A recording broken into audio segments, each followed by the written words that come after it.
श्री कृष्ण भगवान द्वारका में रानी सत्यभामा के साथ सिंहासन पर विराजमान थे। निकट ही गरुड़ और सुदर्शन चक्र भी बैठे हुए थे।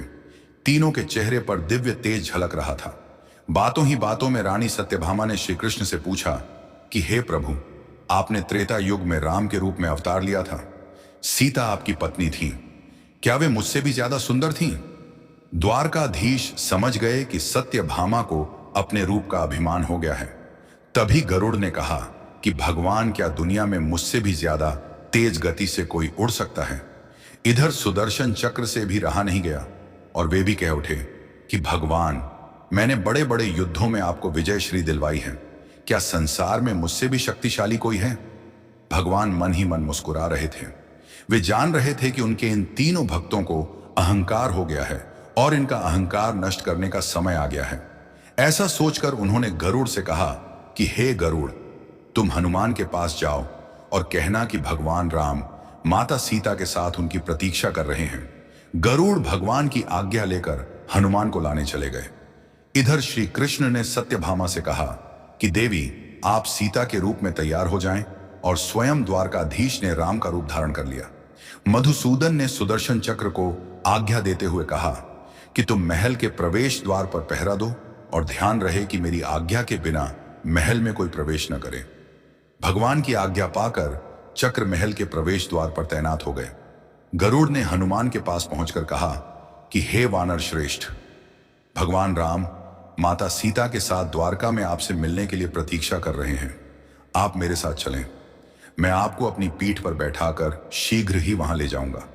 हनुमान ने विनयपूर्वक गरुड़ से कहा, आप चलिए, मैं आता हूं। गरुड़ ने सोचा, पता नहीं यह बूढ़ा वानर कब पहुंचेगा। खैर, मैं भगवान के पास चलता हूं। यह सोचकर गरुड़ शीघ्रता से द्वारका की ओर उड़े। पर यह क्या, महल में पहुंचकर गरुड़ देखते हैं कि हनुमान तो उनसे पहले ही महल में प्रभु के सामने बैठे हैं। गरुड़ का सिर लज्जा से झुक गया। तभी श्री राम ने हनुमान से कहा कि पवन पुत्र, तुम बिना आज्ञा के महल में कैसे प्रवेश कर गए?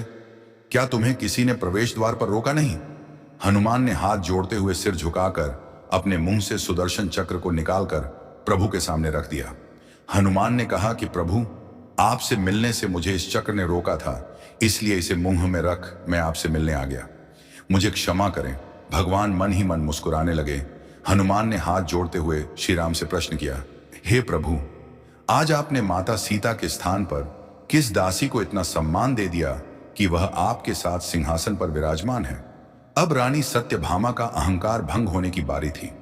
उन्हें सुंदरता का अहंकार था जो पल भर में चूर हो गया था। रानी सत्यभामा, सुदर्शन चक्र व गरुड़ जी, तीनों का गर्व चूर चूर हो गया था। वे भगवान की लीला समझ रहे थे। तीनों की आंखों से आंसू बहने लगे और वे भगवान के चरणों में झुक गए।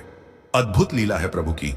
अपने भक्तों के अहंकार को अपने भक्त द्वारा ही दूर किया उन्होंने।